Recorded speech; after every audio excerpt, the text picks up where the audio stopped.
You ask Tiger to solve. This deals with linear equations with one unknown.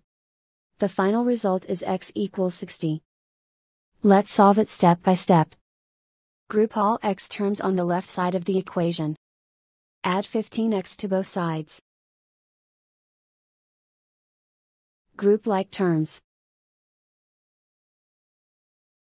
Simplify the arithmetic. Group like terms. Simplify the arithmetic.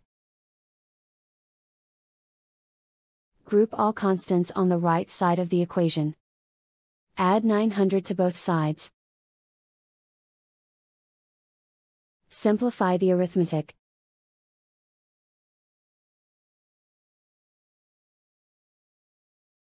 Isolate the x. Divide both sides by 65. Simplify the fraction.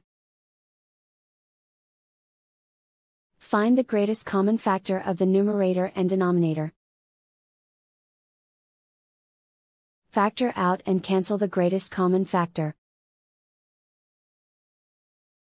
And so the final result is x equals 60.